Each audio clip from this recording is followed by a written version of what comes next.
Les historiens attribuent la recette originale de l'île flottante à Auguste Escoffier, le père de la cuisine française moderne, à qui on attribue aussi la création de nombreux desserts.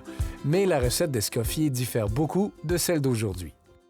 En fait, une île flottante, c'est vraiment le rassemblement de 3 recettes. On a d'un côté une crème anglaise, d'un autre côté un caramel et enfin d'un autre côté une meringue légère. C'est vraiment 3 recettes qu'on va combiner ensemble pour donner l'île flottante. Au restaurant L'Express à Montréal, l'île flottante est un des classiques depuis plus de 30 ans. C'est un incontournable, évidemment. Des gens viennent de loin pour manger cette fameuse île flottante qui est quand même faite, produite en petite quantité. Donc, on les fait quand même 2 fois par jour, mais on en fait 8 à la fois. Donc, 8 pour le matin, 8 pour le soir. Quand c'est fini, c'est fini. D'où le pourquoi les gens vont la réserver quand ils arrivent. Une version maison de l'île flottante est relativement simple à concocter avec quelques ingrédients de base. Que ce soit au restaurant ou à la maison, certaines étapes sont identiques.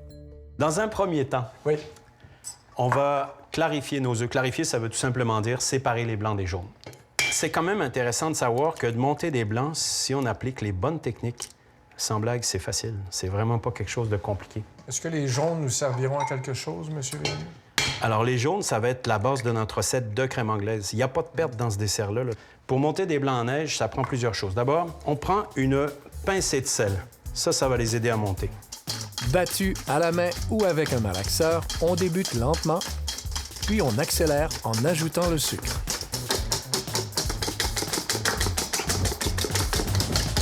Et voilà, on a un beau bec d'oiseau.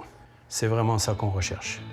Sur le feu, on prépare un caramel en faisant mijoter lentement du sucre et de l'eau. Pourquoi on met de l'eau? Tout simplement pour diffuser la chaleur. Pour la confection de la crème anglaise, il faut blanchir les jaunes d'œufs. On veut faire fondre le sucre dans les jaunes d'œufs.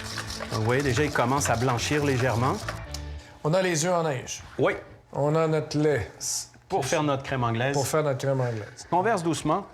Je vais mélanger en même temps. Pourquoi? Bien, parce que si je ne mélangeais pas, ça se pourrait que la chaleur de mon lait cuise mes œufs. Là, ce qu'on va faire, notre mélange est là. On va le remonter en température. Si on y va graduellement, en faisant des 8 comme ça, il y a des indices visuels qui sont, à mon avis, plus fiables qu'un thermomètre. Okay. Donc, le premier d'entre eux, quand j'atteins ma température, ma crème anglaise va commencer à être beaucoup plus lustrée, beaucoup plus satinée en surface, elle va briller. En plus, vous voyez la petite mousse qu'on voit qui flotte, là? Ouais. Elle va presque disparaître quand on va atteindre l'épaisseur voulue. Ouais. La mousse a disparu et surtout, avec mon doigt, là, si je fais un trait, on voit qu'on a une consistance là, qui est atteinte. Parfait. Il va nous rester notre caramel à faire et ensuite à mettre notre meringue à l'intérieur. Ce que je vais faire maintenant, je vais chemiser mon moule. Donc, chemiser, ça veut dire que je vais enrober les côtés de caramel. Et une fois qu'on a tout fini, comme ça, on le répartit et hop, on vire. Vous voyez, complètement. Donc, ce que je vais faire maintenant, je vais tout simplement basculer ma meringue dans ma casserole. À l'Express, la chef pâtissière Florie au Bourdin chemise les moules avec de l'huile végétale. Dans les 2 cas, il faut s'assurer de bien pousser la meringue au fond du récipient et de la lisser avant de la mettre au four. Il va nous rester à la mettre dans le four 10 à 12 minutes, pas plus. À combien? 350. Une des caractéristiques de l'île flottante de l'Express est son dôme de caramel. Ce qu'on voit lors de la confection, c'est que vraiment le caramel enrobe la meringue bien comme il faut. Et puis avec le froid, la meringue se rétracte et puis fait en sorte que on a l'impression vraiment qu'un dôme de caramel a été posé sur le dessus. De son côté, le chef Rémilleux débute l'étape finale de sa préparation.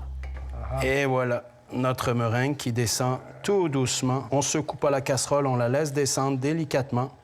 Et voilà. Là, on fait une recette pour combien de personnes? 6 à 8 personnes. Ça, est-ce que c'est prêt, Alain, comme ça, ou c'est mieux d'attendre, hein, pour refroidir un peu? Alors, habituellement, oui, c'est un dessert qu'on laisse, on va pouvoir le poser au frigo pendant 4-5 heures pour que vraiment la crème anglaise, le caramel, tout ça refroidisse puis que ce soit vraiment frais en bouche. C'est pas un dessert diète, là, mais c'est...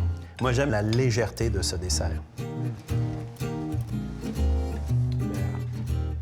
C'est plus que légèrement bon. Ouais, c'est ça, là.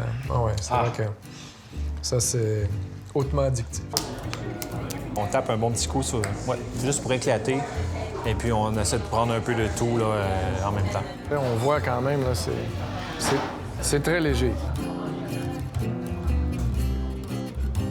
Oh boy. On s'entend que ça, à une personne, ça fait quand même pas mal. Je dirais que c'est pour 2 puis peut-être 3, là, Yann.